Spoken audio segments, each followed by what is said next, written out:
ठीक है। इसी तरह से डिलीट करना भी हमने डिस्कस किया, फाइंड करना भी पड़ा, डिलीट भी करना पड़ा हम लोगों ने लिंक लिस्ट में से। मिडिल से डिलीट करना, फर्स्ट नोड को डिलीट करना या आखिरी नोड को डिलीट करना, ये भी पढ़ लिया। फिर हम लोगों ने बाइनरी ट्री हमने पढ़ी, बाइनरी ट्री में हमने इंसर्शन भी पढ़ी और हमने सर्चिंग भी पढ़ी।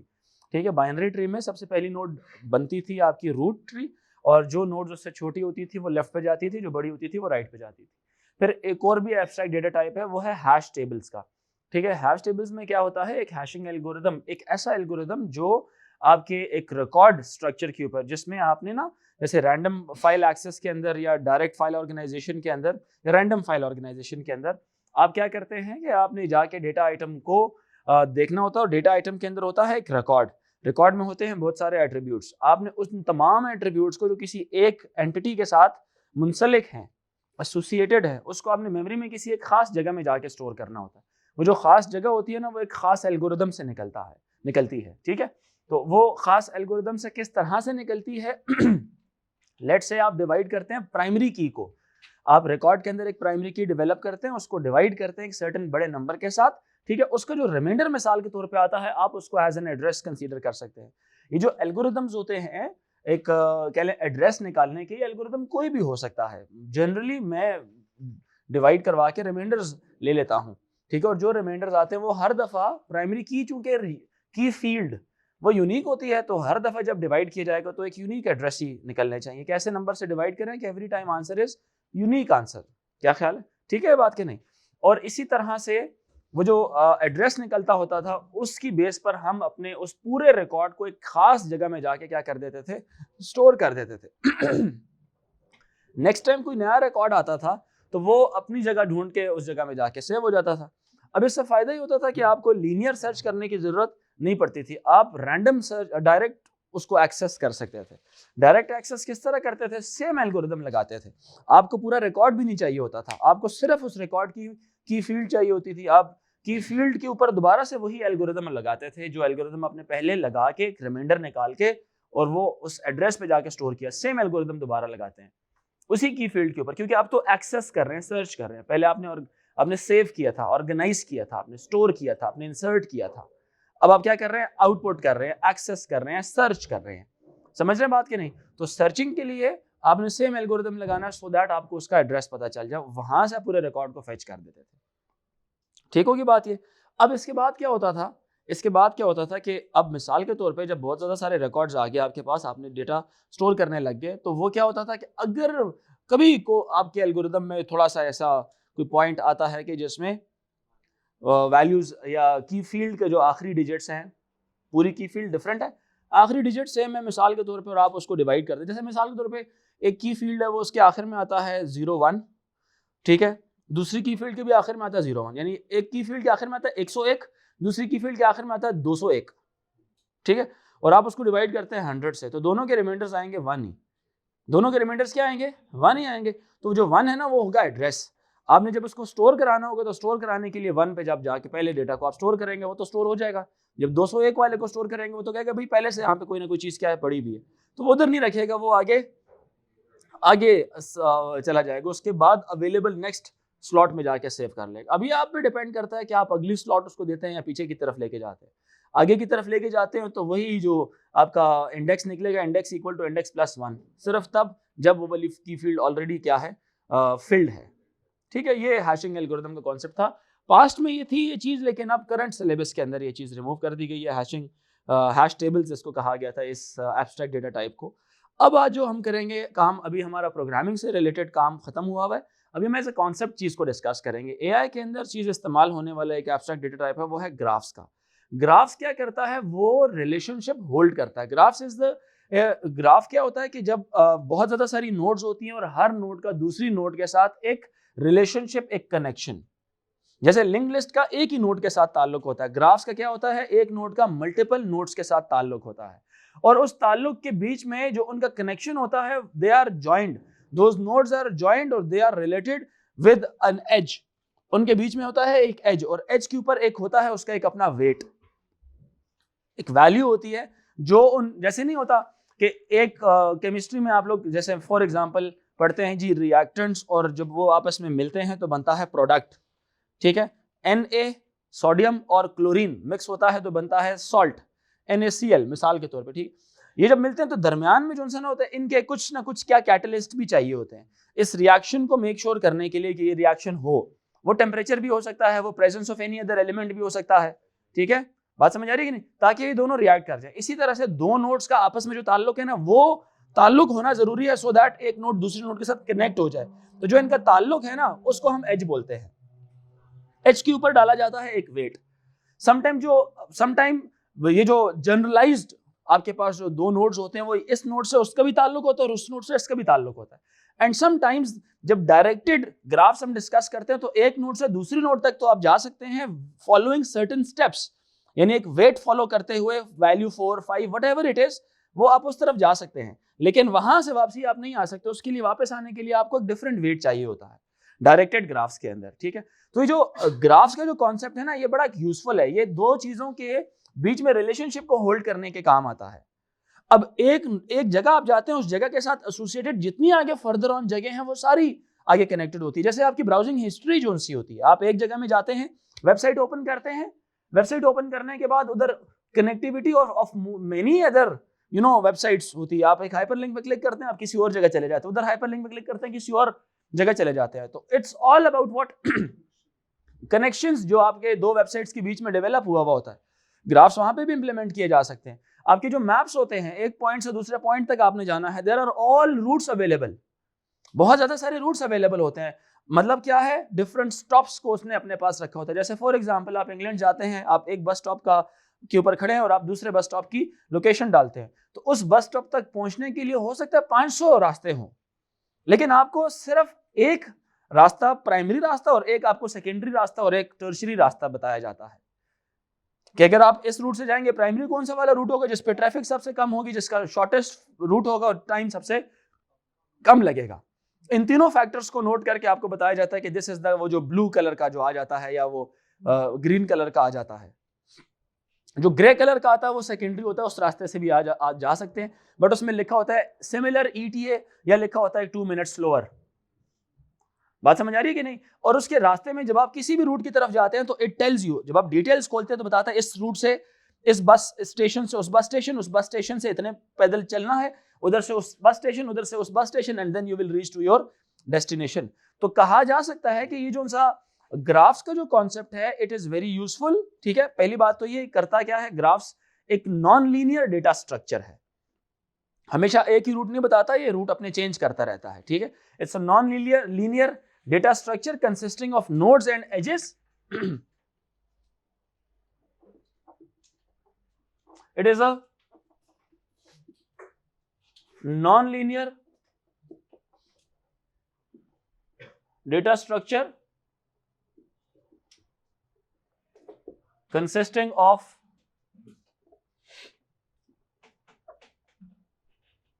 nodes and edges, consisting of nodes and edges, consisting of nodes and edges.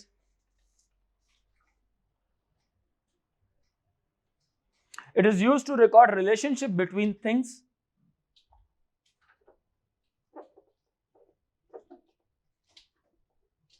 Used to record relationship between things. It is used to record relationship between things.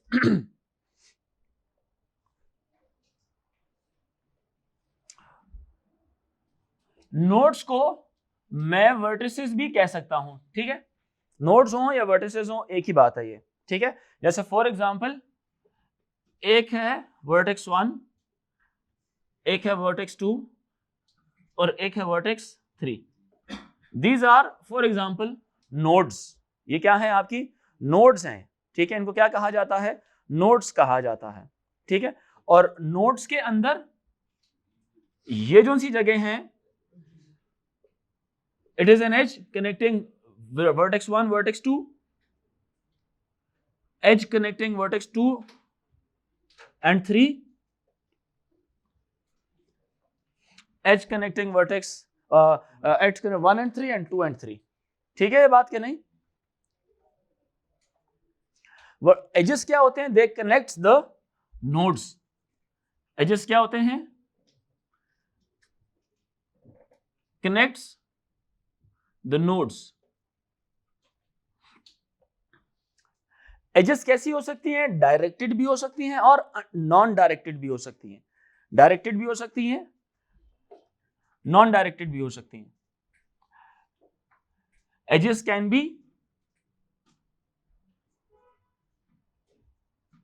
Be directed और undirected. Directed as होगा, ठीक है, तो graph जो बनेंगे directed graphs बोलेंगे। जो undirected, ये जो भी ये अनडायरेक्टेड है सारा, ठीक है, तो ये कैसा ग्राफ है? ये अनडायरेक्टेड ग्राफ है ये वाला, ठीक है, this is undirected graph.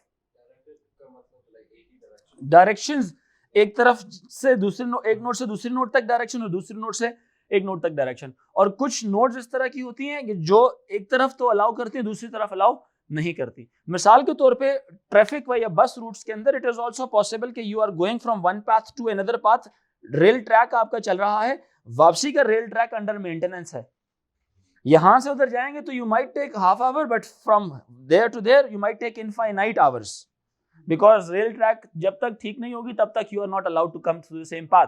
You might come from another path but you can not come from the same path. क्या ख्याल है? बात समझ आ रही कि नहीं? तो ये कहा जा सकता है कि यहां पर, ये कहा जा सकता है कि यहां पर क्या है, एक तरफ डायरेक्शन गिवन है, एज लेबल मौजूद है, वेट मौजूद है, दूसरी तरफ का वेट क्या है? इन्फिनिटी है। जब तक रेल ट्रैक सही थी तब तक उसका वेट था, जब रेल ट्रैक आपकी अंडर मेंटेनेंस हुई, खराब हुई, उसका वेट या उसका एज लेवल क्या हो गया? इन्फिनिटी हो गया। Like now it can not come from the opposite direction, return back उसका नहीं होगा। So you can keep on updating the graphs. समझ आ रही बात है कि नहीं? तो ये जो पूरा एक स्ट्रक्चर जो रेल मैनेजमेंट सिस्टम में चल रहा होता है, इतनी बड़ी सारी आपकी स्क्रीन होती है और वहां पे बैठा हुआ एक बंदा उसको मैनेज कर रहा होता है, देख रहा होता है कौन कौन सी वाली लाइन ग्रीन है और कौन कौन सी वाली लाइन क्या है? रेड हो चुकी है। Are you getting my point? All those lines, railway tracks, it is managed by just computers and sensors. No staff required, only computers and sensors are managing these things.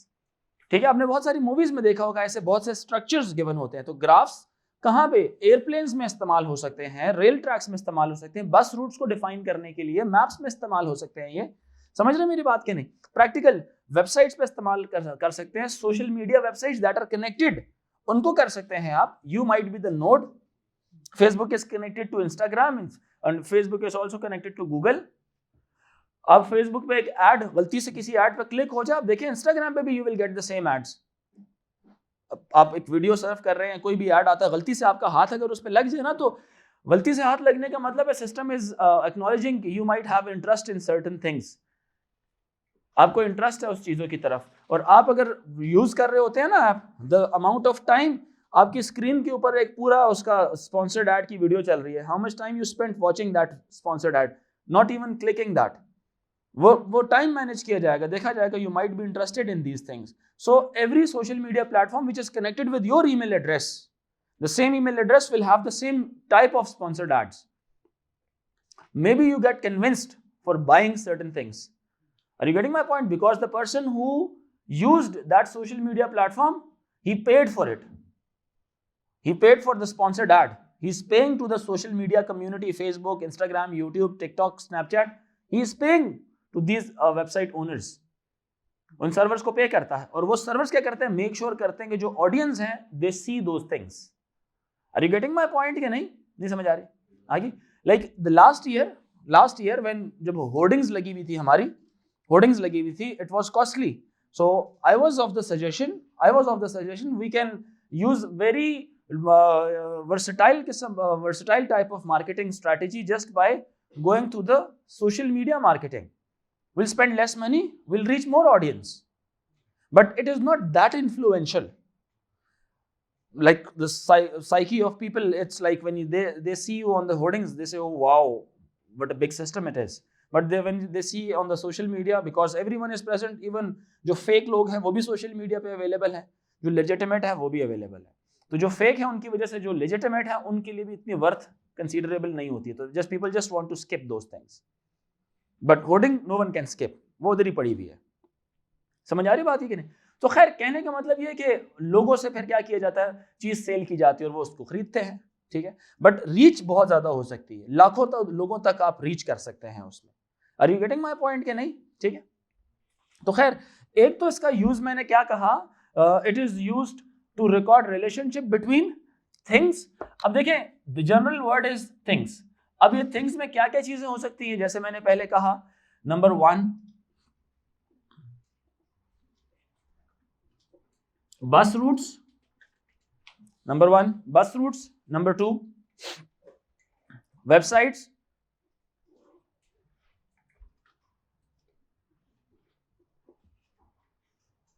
websites where each web page is a node and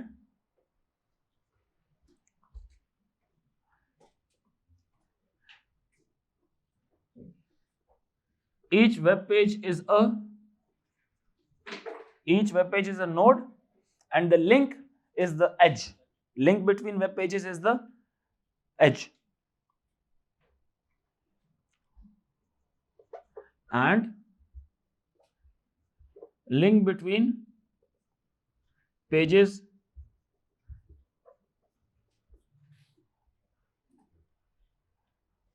is the edge.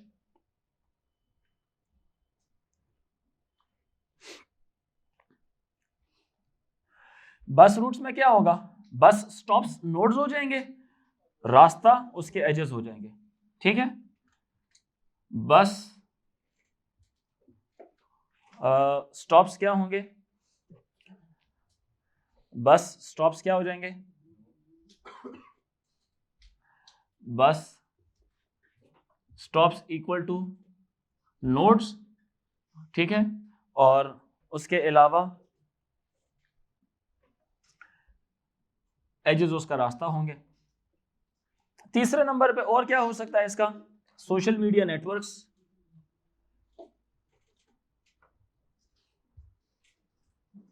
Social media networks, और node क्या होगी, information about a person, ठीक है, और edges क्या होंगे, जो connect people who are friends, ये भी हो सकता है। पर्सन क्या हो जाएगा, नोड, ठीक है, पर्सन क्या हो जाएगा, नोड,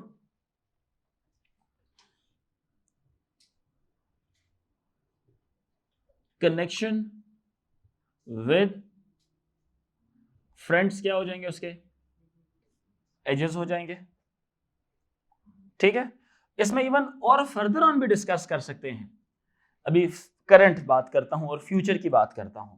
सोशल मीडिया नेटवर्क्स में क्या, एक बंदे के मुख्तलिफ अकाउंट्स की connection, multiple social media platforms connected, ठीक है, सिंक्रोनाइज्ड, क्या सिंक जो है, multiple social accounts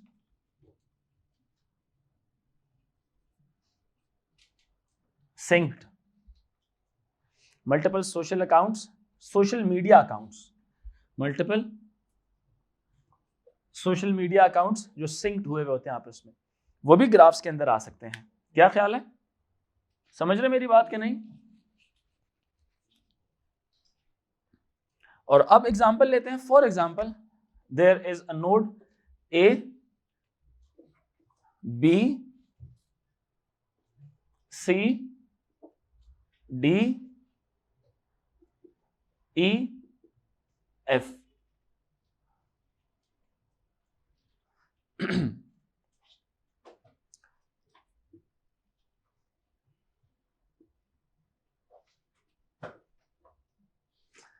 A B C D E F, these are the nodes or vertices, और इसके ऊपर है ये labels. Let's say this is 5 given 3 1 2 4 3 2 and 3। कुछ नोड्स का कनेक्शन है और कुछ nodes are not directly connected, ठीक है।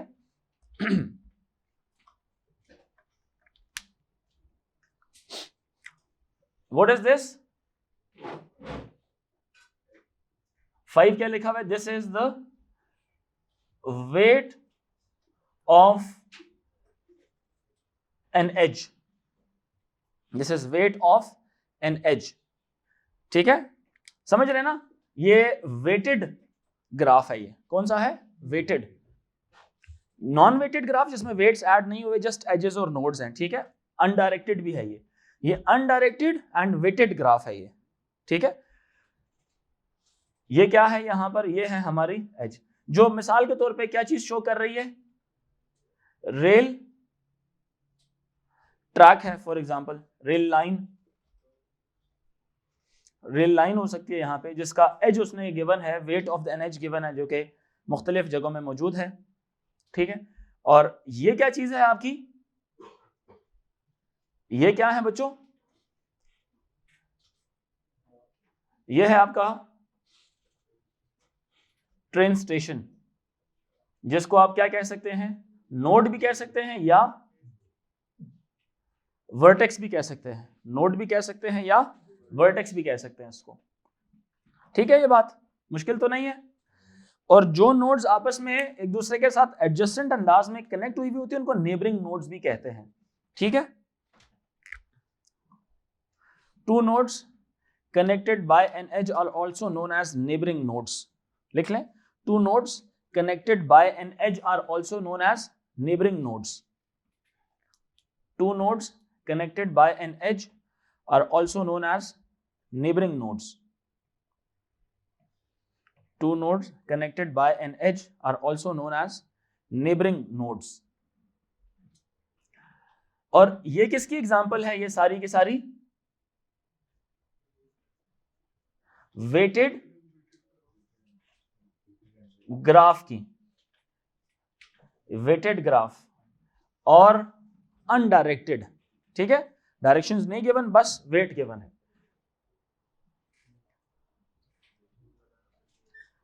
Weighted graph undirected. अगर इसी में मैं क्या कर दूं, इसके वेट्स रिमूव कर दूं, तो क्या हो जाएगा, अनवेटेड ग्राफ हो जाएगा। क्या ख्याल है, विदाउट वेट्स, ये वाला कौन सा वाला है, ये है आपका, यहां पे लिख देता हूं, दिस वन इज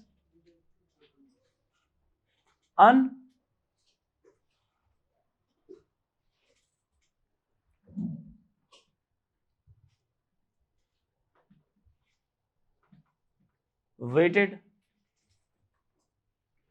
ग्राफ है, ये अनवेटेड ग्राफ है।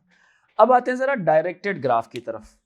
जी जी, वो फिर डायरेक्ट रियल टाइम में कैसे रास्ता चेंज करते हैं, जिस तरह से सपोज गूगल मैप्स को इस्तेमाल करें तो एकदम रास्ता आपको चेंज करके बता देगा, क्योंकि जब आपकी लोकेशंस ऑन होती है ना, जब लोकेशंस ऑन होती हैं तो आपका ना जिस रास्ते पे आप मौजूद होते हैं उसके मुताबिक वो ढूंढ, एक तो है ना जिस रास्ते पे जा रहे हैं वही रास्ता आपको उसने चेंज करके दे दी, या आप किसी दूसरे रास्ते पे निकल के तो वहां से रास्ता चेंज करके देता है, तो वो उस रास्ते के मुताबिक चेक करता है कि अब यहाँ से, अब एज उसने क्या कर लिया, नोड उसने चेंज कर ली, जब नोड चेंज की तो उस नोड से देखता है अवेलेबल रास्ते मैप में कितने हैं। अब मैप के जो रास्ते हैं वो सैटेलाइट ने अपने पास नोट कर लिए हैं। अगर कोई न्यू रास्ता होता है ना, सैटेलाइट उसको नोट नहीं करता तब तक जब तक वो सैटेलाइट आके रजिस्टर नहीं कर जाती उस न्यू लोकेशन को। जैसे स्वां का ब्रिज है, the bridge which is newly constructed, the bridge that is newly constructed, it is not shown on the map. Currently it is not shown on the map. If you are coming from the opposite direction from the Defense Housing Society, if you are coming from the Defense Housing Society and want to connect on the Grand Trunk Road, it will not show you a path, it will show you a very large path. But in fact, if you are a local person, you can just know that there is a bridge which is newly constructed, we can just cross the bridge and reach the Grand Trunk Road in no time. But if you follow the map route, you might take 15 minutes. Are you getting my point कि नहीं? So रास्ता अगर उसके पास registered है, map के पास रास्ता registered है, तो अब न्यू नोड से डेस्टिनेशन तक का रास्ता डिटरमिन करता है कि अवेलेबल रूट यहां से कौन से, और उन अवेलेबल रूट में सबसे शॉर्टेस्ट पाथ कौन सा आ रहा है। अभी जैसे मैं निकलवाऊंगा ना आपको कि मैं बताऊंगा जी मुझे मिसाल सी से मुझे डी पे जाना है, तो सी से डी पे जाने के लिए वो अपने तौर पे पता है क्या कैलकुलेट करेगा, C F E D C B D C B A and then D C B E D, वो सारे निकालेगा और उनमें से जो सबसे शॉर्टेस्ट रूट होगा ना करंट टाइम के मुताबिक वो बता देगा आपको। क्या ख्याल है? ठीक है. And also the route is determined just by having the number of mobile signals in that particular area. Mobile phone, cell phone signals, active cell phones. क्योंकि एक्टिव सेल फोन जितने ज्यादा होंगे एक रास्ते में, इसका मतलब ट्रैफिक उधर उतनी ज्यादा है. ठीक है, ट्रैफिक उधर इतनी ज्यादा है. लाइक यू आर नॉट, मतलब हमें हमारी गाड़ियों को मैनेज करने की सैटेलाइट नहीं चल रही, समझ आ रही है? It's very expensive. आके देखे कि आपको मैप ठीक करके देना है. Are you getting my point कि नहीं? तो एक एल्गोरिदम सेटअप किया हुआ है, मैप के साथ कनेक्शन डेवलप किया हुआ है. किसका? टेलीकम्युनिकेशन टावर्स का. तो जो टावर करीब होगा उसके सिग्नल्स उतने ज्यादा लोगों को सिग्नल्स मिल रहे हैं, तो वहां से डिटरमिन किया जाएगा कि इस वक्त एक्टिव यूजर्स एक गिवन एरिया में कितने हैं. तो आप अगर उस रास्ते से गुजर रहे हैं तो वो डेफिनेटली कुछ डिफरेंट वैल्यूज को लेकर और उसके ऊपर प्रोसेसिंग करके फिर बताएगा यहाँ पे ट्रैफिक ज्यादा है. और हो सकता है कि जब आप उस रास्ते में जा रहे हो तो आपको ट्रैफिक ना मिले, स्मूथ ट्रैफिक मिल रही हो, लोग गाड़ियां चल रही है, रश ना मिले, बट मैप पे देखेंगे तो वो रेड निशान नजर आ रहा होगा. It happens just because number of people, connectivity, connections या active cell phones वहां पे बहुत ज्यादा आ रहे हैं. क्लियर है ये बात की नहीं? तो ये प्रैक्टिकल सिचुएशन है, इसलिए इसको कहा जाता है it's a non linear abstract data type. ये डेटा स्ट्रक्चर है, डेटा का स्ट्रक्चर, टाइप नहीं है, स्ट्रक्चर है डेटा का. ठीक है ये बात की नहीं? अच्छा.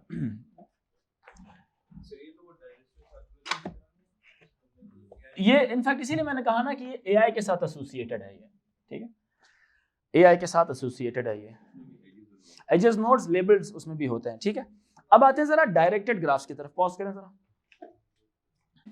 डायरेक्टेड ग्राफ की, और इसको ही स्टडी कर लेंगे. ठीक है, इसको as a base case understand करके ना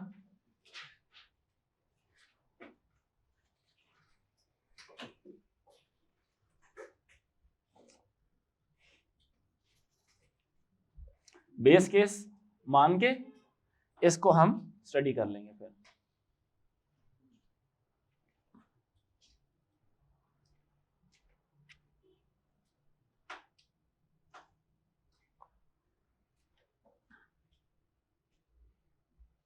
अच्छा, ये भी बड़ा इंपॉर्टेंट होता है. ये देखें, मैप में डायरेक्टेड ग्राफ्स भी बड़े इंपॉर्टेंट होते हैं कि एक रास्ते से कितना टाइम लगेगा और दूसरे से कितना लगेगा. ठीक है ये बात कि नहीं?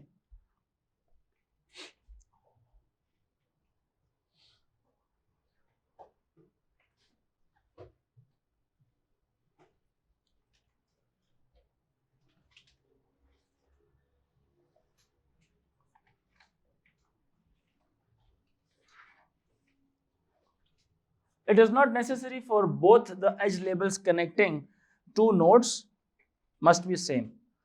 Depending upon the direction, the node labels can be changed also. Edge labels can be different also.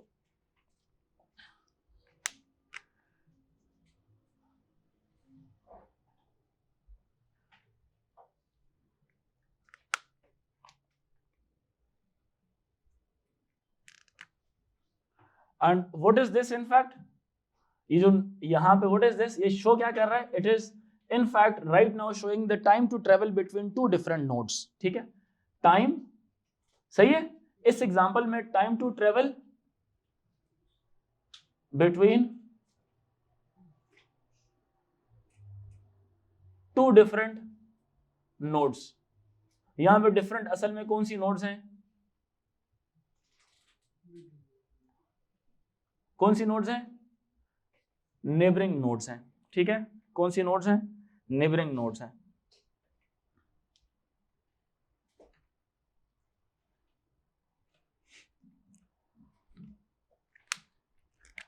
ये कैसा ग्राफ है? अब ये है आपका directed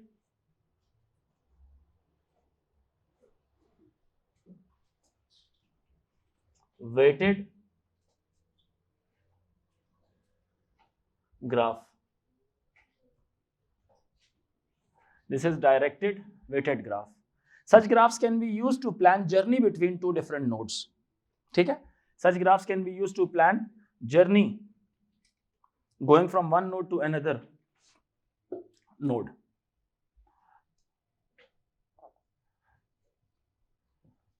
Such graphs can be used to plan journey, that is going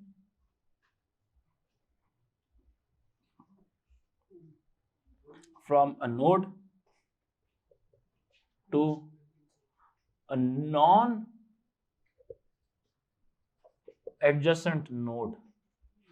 Such graphs can be used to plan a journey that is going from a node to a non adjacent node. For example, if the path from B to D is under maintenance, it means that the path from B to D will be blocked.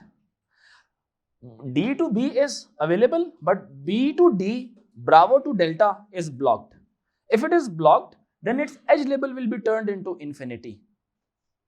From 4 to it will be turned into infinity because no path is available. ठीक है, तो यहां पे एक बात मैं लिख लेता हूं.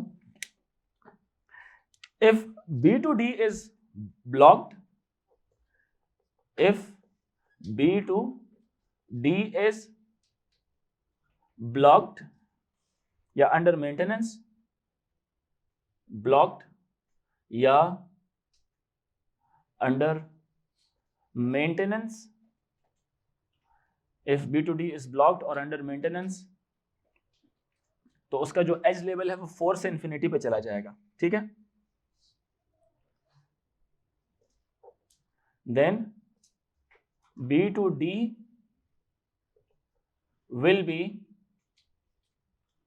will change from 4 edge label to infinity edge लेवल. 4 एज लेवल से चेंज होके किस में चला जाएगा, वो इंफिनिटी में. तो यहां से इसको काट कर क्या लिख देंगे हम, इंफिनिटी लिख देंगे. ठीक है, because it is going through maintenance. For example,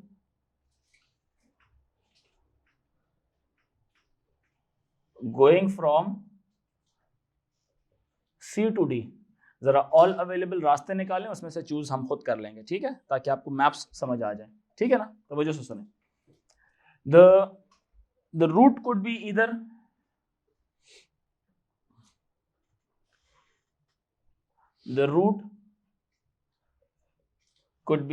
कौन कौन से रूट्स हो सकते हैं, सारे अवेलेबल रूट्स बताएं.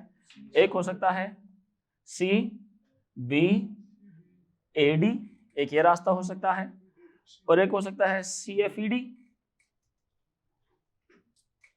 CFED भी हो सकता है, और एक रास्ता हो सकता है CBED भी हो सकता है. यस और नो. और CBED के अलावा एक और रास्ता भी हो सकता है CBD. CBD भी हो सकता है. देख लेते हैं, एंड कर लेंगे ना उसको. इन सब के जरा मुझे रास्ते बताएं कैलकुलेट करके. CBAD का कितना है, CBAD C B A and D 11 minutes, मिसाल के तौर पे मिनट्स में है, तो ये कितना हो जाएगा 11 मिनट्स. CFED कितना हो जाएगा 3 3 10, ये कितना हो जाएगा 10 मिनट्स हो जाएगा.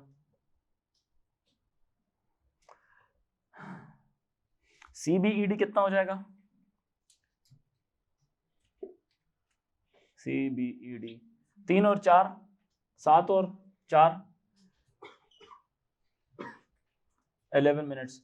अगर वो अंडर मेंटेनेंस नहीं थी मिसाल के तौर पे B से D तक, तो ये कितना हो जाएगा, CBD कितना हो जाएगा 7 मिनट्स. अगर वो मेंटेनेंस के थ्रू नहीं थी, ठीक है, 7 मिनट्स हो जाएगा. ठीक है, रिटर्न जर्नी का क्या होगा,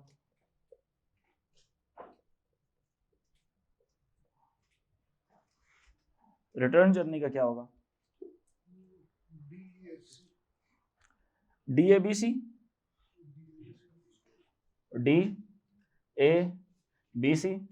फिर DEFC, फिर DEFG, E B C, फिर D B C। जल्दी से बताएं इनके कितने कितने हो जाएंगे? 11 मिनट्स। और DEFC कितना हो जाएगा? 2 2 और 3 7। यस और नो? DEBC कितना हो जाएगा? DEFC कितना? नहीं 6 नहीं है, डी से ई 2 4 6 6 है ना? DEFC कितना हो जाएगा? एफसी 6 हो गया, DEBC 2 4 6 6 और 3, ये हो जाएगा 9 मिनट्स, 9 मिनट्स, ये 9 मिनट्स हो गया। फिर DBC कितना हो जाएगा? 3 और 3 6 मिनट्स हो जाएगा। ठीक है ये बात क्या नहीं? एक एग्जांपल है, ड्रॉ लेबल्ड एजेस। एक एग्जांपल कर लें, ड्रॉ लेबल्ड एजेस। मैं सिर्फ नोट्स बताता हूँ, नोट्स के बीच का रास्ता बताता हूँ, आपने खुद ही उनके पूरा एक ग्राफ डेवलप करना है, ठीक है?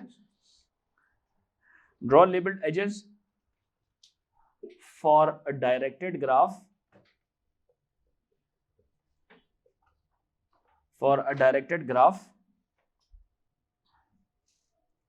for a road system,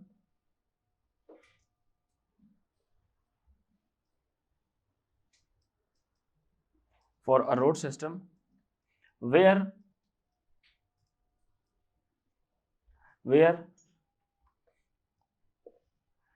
AB is equals to 2 kilometer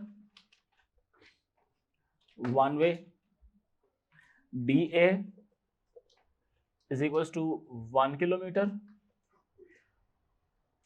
one way. समझ रहे हैं? A से B की तरफ वन वे है, दूसरी डायरेक्शन अवेलेबल नहीं है इसकी, ठीक है? और एज लेवल कितना है? 2 किलोमीटर्स का, 2 है यानी उसका। D से A की तरफ भी वन वे है, जब नहीं लिखा होगा वन वे तो वो ड्यूल वे होगा, ठीक है? BC is 4 kilometer, CE is 7 kilometers, DE is 5 kilometer, DE is 5 kilometer, ठीक है? इसका जरा मुझे बना के दिखाइए, पूरा एक लेबल्ड डायरेक्टेड ग्राफ बना के दिखाना है, लेबल्ड डायरेक्टेड ग्राफ बना के दिखाना है। बनाइए जरा। बी तक एक नोड गई, बन गई ए बी, ए से बी भी है, बी से सी भी है, और सी से ई है, और डी से भी ई है, ए से डी है, ए से ई नहीं है।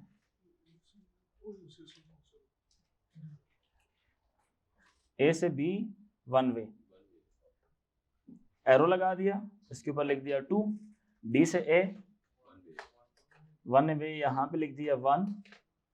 फिर है बी से सी, इधर भी और इधर भी, इधर भी 4 लिख दिया और इधर भी 4 लिख दिया।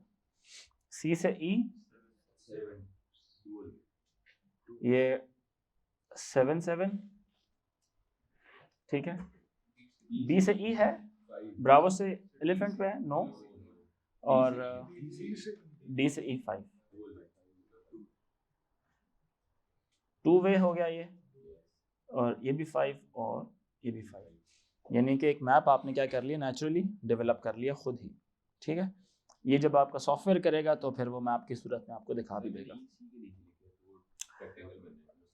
नहीं, उससे फर्क नहीं पड़ता, रेक्टेंगल भी बन सकता है, कोई फर्क नहीं पड़ता।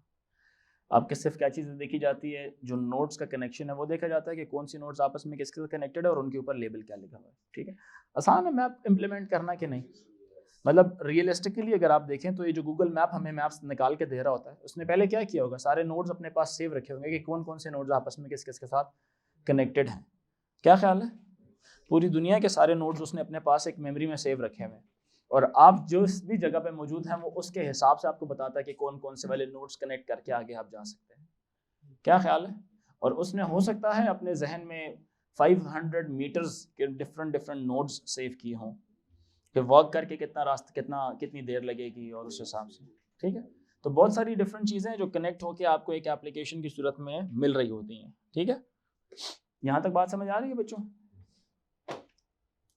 Any confusion? ठीक है।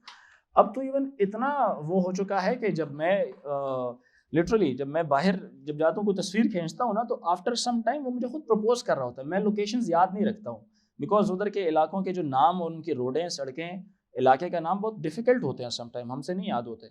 तो मैं जब तस्वीर देखता हूँ तो तस्वीर में खुद ही मुझे लोकेशन और उसकी जगह का नाम भी आ रहा होता है कि ये फलानी लोकेशन है। तो आप अपने सोशल मीडिया पे जब लगाते हैं तो आपको पता होता है लोकेशन कौन सी वाली, तो आप उसकी लोकेशन साथ नीचे लिख सकते हैं। बहुत सी जगहों में मैं घूमा, मुझे नाम नहीं आते उनके, क्योंकि बहुत डिफिकल्ट, डच में बहुत मुश्किल नाम है, फ्रेंच में बहुत मुश्किल नाम है। मेरी बात समझ आ रही है कि नहीं? तो नहीं याद होते इंसान से वो नाम। स्पेनिश में कुछ जगहों के नाम हैं नहीं याद होते। तो लेकिन आपकी जो वो पिक्चर है वो उसकी लोकेशन के हिसाब से उसने सेव कर ली होती है कि अच्छा ये तस्वीर, क्योंकि मैप्स ने तस्वीर पहले से बनाई हुई है। अब तो न्यू मैप्स आए हुए हैं। न्यू मैप्स किस तरह के? मैं कैमरा ऑन करता था और मैं यूँ कैमरा घुमाता था और it used to tell me कि इस तरफ वॉक करना है आपने, क्योंकि बिल्डिंग्स ये वाली हैं। लेकिन इट्स वेरी इजी, अब तो ये बहुत कॉमन हो चुका है ना। लाइक पहले तो होता था ना रास्ता सिर्फ दिखाता था, अब वो 3D मैप्स भी आए हुए हैं। कैमरा ऑन करते हैं, अब उसको कहता है दिखाएं जी ज़रा मुझे किस जगह आप खड़े हैं। तो you just rotate the camera और यू शो द एप्लीकेशन के you are standing in certain, मिसाल के तौर पे एट अ जंक्शन। वो आपको बताएगा, वो पूरा एरो, ग्रीन एरो, एक एनिमेटेड एरो बता रहा होता है कि उस तरफ जाओ, उस रोड पे जाओ, इधर नहीं जाना। वो रेड कर देता है उसको, ग्रीन की तरफ, तो आप सिर्फ उसी को फॉलो करते हैं और लोग सामने आ रहे होते हैं। लेकिन वो एक आपको एक ट्रांसपेरेंट सा या ट्रांसलूसेंट जो सी थ्रू नहीं होता, उस तरह की आपको इमेज बता रहा होता है कि अच्छा यहाँ से जाओ, ये आएगा, ये खाने पीने की जगह है, ये फलानी जगह है, वॉक करते रहो, और डेस्टिनेशन पूरा आपको बता रहा होता है वो। अब इस तरह से भी इम्प्लीमेंट होना शुरू हो गई ये चीज़ें, ठीक है। लाइव इमेजेस को कैप्चर करके कंपेयर करता है वो किसके साथ? अपनी उस इमेजेस जो स्टोर की हुई होती हैं या जो लोकेशन स्टोर की हुई होती है, उसके हिसाब से बताता है कि यहाँ पे बार्बर की शॉप है, ये आगे आपका ग्रोसरी स्टोर है, वो आपका सुपरमार्केट है, पेट्रोल पंप है, आगे कॉलेज है, एंड देन वहाँ से राइट हो जाना है आपने। वो इंटरेक्ट कर रहा होता है साथ। समटाइम वो ऑडियो आप ऑन करें तो कम्युनिकेट भी कर रहा होता है एआई आपके साथ, ठीक है, बॉट आपके साथ कम्युनिकेट कर रहा होता है। समझ रहे बात कि नहीं? जब हम ग्राफ्स को इम्प्लीमेंट करते हैं ना, इम्प्लीमेंट करना यानी इसका प्रोग्राम बनाना, सूडो कोड बनाना, प्रोग्राम बनाना, या किसी एक एप्लीकेशन में इसको यूज़ करना, हम हमेशा दो चीज़ें इस्तेमाल कर सकते हैं, या तो मैट्रिक्स का तरीका या एक लिस्ट का तरीका। जब मैट्रिक्स का तरीका हम लिखते हैं तो मैट्रिक्स क्या करती है? It stores the relationship between adjacent nodes. Relationship में क्या होता है? रिलेशनशिप में उनके एज लेबल्स लिखे जा रहे होते हैं, किस किस नोड का आपस में ताल्लुक है और किस किस नोड का आपस में ताल्लुक नहीं है। To implement graphs we use two things. To implement graphs we use matrix. उस मैट्रिक्स को कहा जाता है एडजेसेंट मैट्रिक्स भी कह सकते हैं, एडजेसेंसी मैट्रिक्स भी कहते हैं, या एडजेसेंसी लिस्ट भी कहते हैं, ठीक है। To implement graphs we use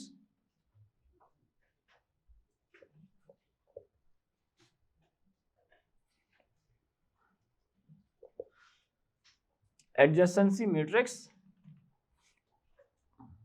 और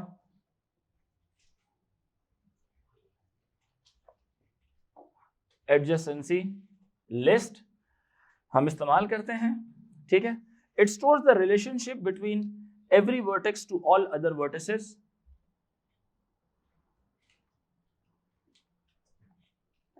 It stores the relationship between a vertex to all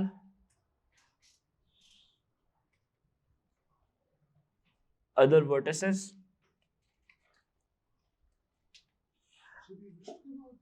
जी जी, नहीं ये मैट्रिक्स की बात हो रही है, ठीक है। For an unweighted graph, for N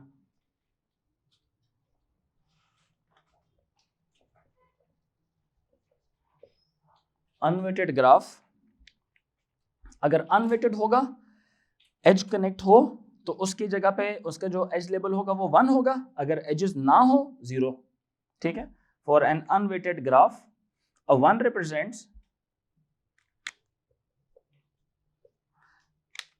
represents an edge, a 1 represents an edge and a 0 represents no edge. 0 represents no edge, कोई एज नहीं है। और जब ये वेटेड ग्राफ्स हो जाएंगे तो जिन जिन के एजेस अवेलेबल हैं 1 की जगह पे उनका एज लेबल आ जाएगा, और जिनके एजेस नहीं है 0 की जगह इन्फिनिटी आ जाएगा। ठीक है ये बात कि नहीं? ठीक है। when weights are added or recorded, when weights are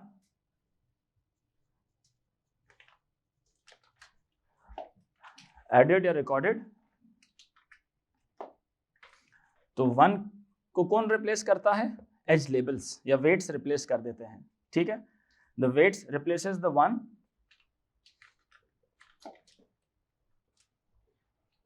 the weights replaces the ones and infinity replaces the 0,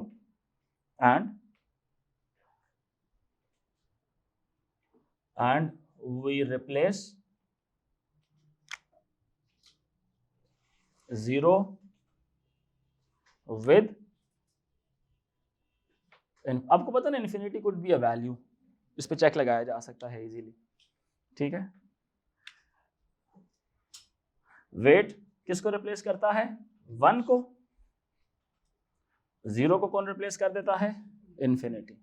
ठीक है, 0 को कौन रिप्लेस कर देता है? Infinity.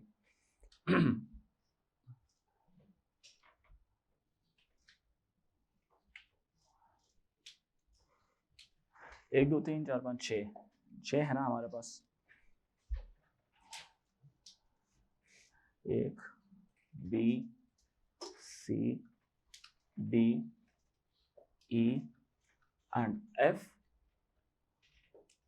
A B C D E and F। ये आ गया A B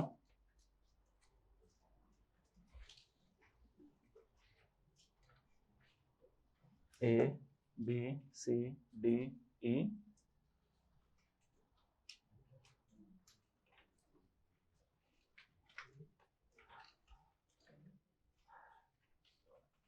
एक एक्स्ट्रा रो और कॉलम बनाना है। ठीक है, E एंड F, और यहां से A B C D E and F, 3 और 3 6 7, 7 क्रॉस 7 का मैट्रिक्स बनाए। ठीक है, A से A तक नो लेबल। ठीक है, A से B तक लेबल है, A से C तक लेबल नहीं है, A से D तक लेबल है, A से E तक लेबल नहीं है, A से F तक लेबल नहीं है। ठीक है, इसी तरह से B से A तक लेबल है, B से B तक नहीं है, B से C तक है, B से D तक है, B से D तक है नहीं है, खत्म हो गया था ना B से D तक। B से D तक क्या कर दिया था हमने? इन्फिनिटी कर दिया था, खत्म कर दिया था इसको। ठीक है, और B से E तक, B से E तक है, B से F तक नहीं है, C से A तक नहीं है, C से B तक है, C से C तक नहीं, C से D नहीं, C से E नहीं, C से F यस, D से A यस, D से B यस, D से C नो, D से E, D से E यस, D से D से E तक, D से D तक नहीं है ना, D से E तक यस, D से F तक नो, E से A तक नो, E से B यस, E से C नो, E से D यस, E से E नो, E से F यस, F से A नो, F से B नो, F से C यस, F से D नो, F से E यस, F से F नो। ठीक है, तो ये किसका था? अनवेटेड ग्राफ का।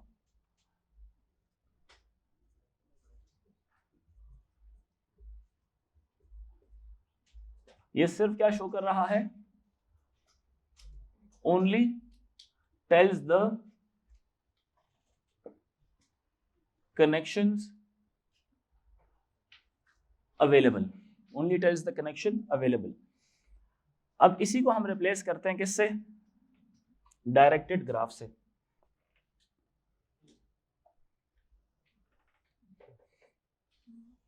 एक, दो, तीन, चार, पांच, 6, 7, 1, 2, 3, 4, 5, 6 और 7।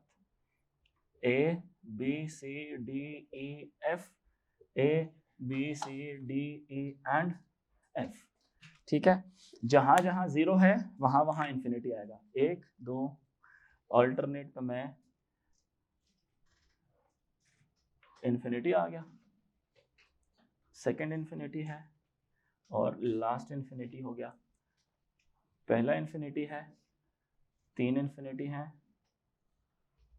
ठीक है, फिर पहले छोड़ के 3 इंफिनिटी है, फिर एक छोड़ के आखिरी वाला इंफिनिटी है। पहला इंफिनिटी है, फिर एक छोड़ के फिर इंफिनिटी है, फिर एक छोड़ के फिर इंफिनिटी है। पहले 2 इंफिनिटी हैं, फिर एक छोड़ के एक इंफिनिटी है, फिर आखिरी वाला भी इंफिनिटी है। ये सारे क्या हो गए? इंफिनिटी हो गए। समझ रहे हैं? ठीक है, 1 की जगह पे सिर्फ क्या आ जाएगा? वेट ऐड हो जाएगा। ठीक है, 1 की जगह पे सिर्फ वेट ऐड हो जाएगा। B से A का वेट कितना था? 3। D से A का वेट कितना था? 5। ठीक है, इसी तरह से A से B का वेट कितना था? 3। C से B का वेट कितना था? 3। D से B का वेट कितना था? 3।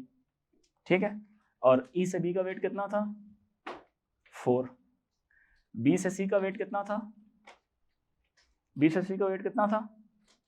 3। E से F से C का वेट कितना था?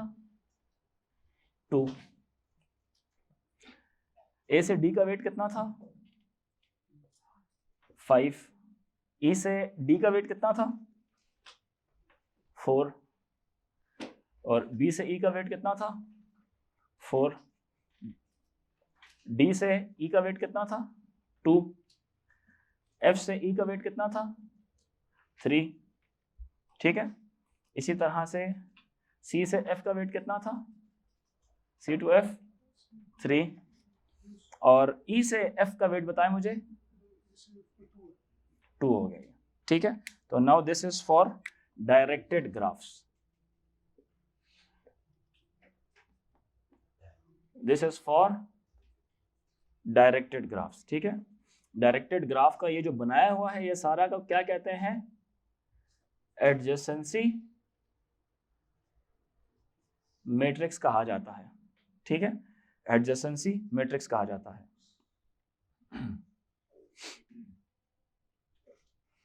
और एडजेसेंसी लिस्ट क्या करती है? It stores the relationship between every vertex to all other vertices. ठीक है,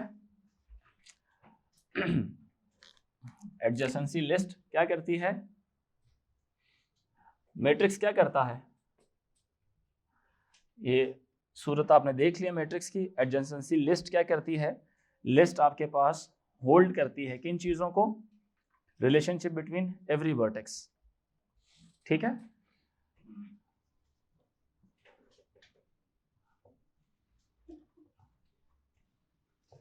holds relationship between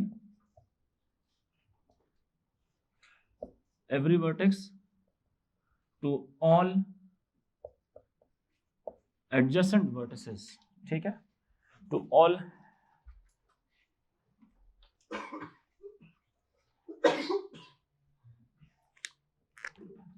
अब इसकी एडजेसेंसी लिस्ट बनाते हैं।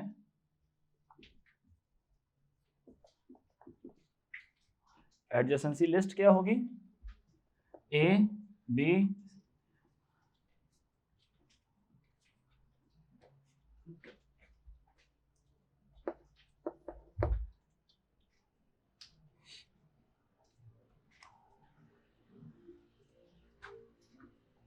यहाँ पे लिखेंगे हम कनेक्टेड नोड्स, ए के साथ कौन कौन सी हैं, बी के साथ कौन कौन सी हैं, सी के साथ कौन कौन सी हैं, डी के साथ कौन कौन सी हैं, ई के साथ कौन कौन सी हैं, और एफ के साथ कौन कौन सी वाली हैं। ठीक है, ए के साथ कौन कौन है, बी डी, बी के साथ कौन कौन है, बी के साथ कौन कौन है, ए सी डी और ए सी डी और ई। सी के साथ कौन कौन है, बी और एफ। डी के साथ कौन कौन सी हैं, ए बी और ई। ठीक है,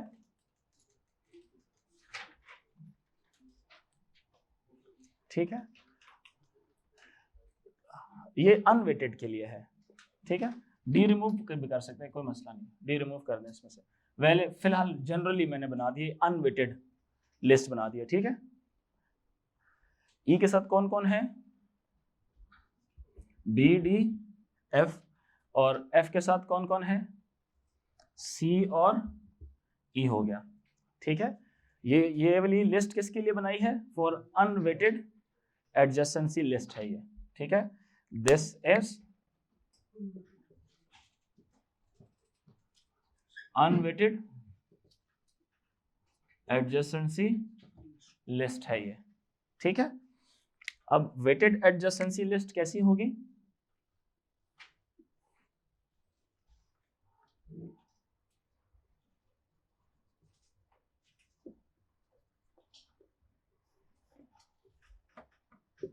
ए बी सी डी ई और एफ।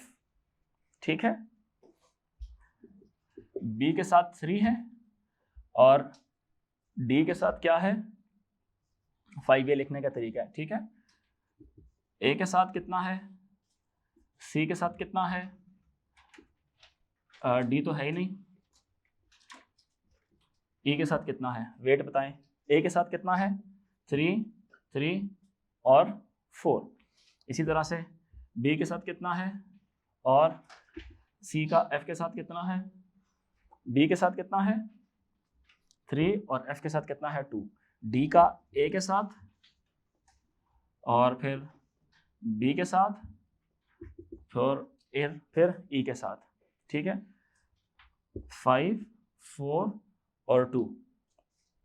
ठीक है, इसका बी के साथ सेमीकोलन, डी के साथ, फिर एफ के साथ। बी के साथ है 4 4 और 2, और एफ का कनेक्शन है सी के साथ, और एफ का कनेक्शन है ई के साथ। ठीक है, सी के साथ भी 3 है और ई के साथ भी 3 है। ये बन गई आपकी weighted adjacency list. This is weighted adjacency list. ठीक है, this is weighted adjacency list. Practice के लिए ए बी सी डी ई, वो जो पहले नहीं किया था आपने, जो पहले वाला क्वेश्चन किया था ना, कि नहीं किया था आपने अभी, याद है कि नहीं याद?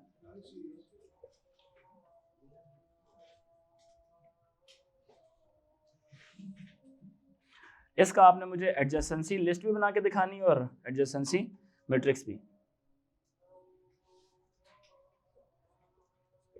लिस्ट एंड हाँ वो पहले वाली मैट्रिक्स दोनों बना के दिखाना। ठीक है, ये 2 है, ये 1 है, ये 4 4 है, और ये 7 7 और ये कितनी थी 5 5 थी। ठीक है, पूरे चारों ग्राफ्स बना के दिखाने हैं, अनवेटेड भी बनाना है। ठीक है, ये दोनों क्या चीज वेटेड के लिए, हाँ वेटेड एंड अनवेटेड बोथ। ठीक है, उधर रखें, उधर। यहां तक बात समझ आई? ये आपका प्रैक्टिस प्रॉब्लम। अनवेटेड इस तरह के भी बनाना है, ठीक है, और अनवेटेड लिस्ट भी बनानी है, वेटेड मैट्रिक्स भी बनाना है और वेटेड एडजेसेंसी लिस्ट भी बनानी है। वो बनेगा कब? जब पहले ये बनाएंगे, यहाँ से ये डेवलप हो जाएगी, वो बनाएंगे, वहां से वो डेवलप हो जाएगी, ठीक है।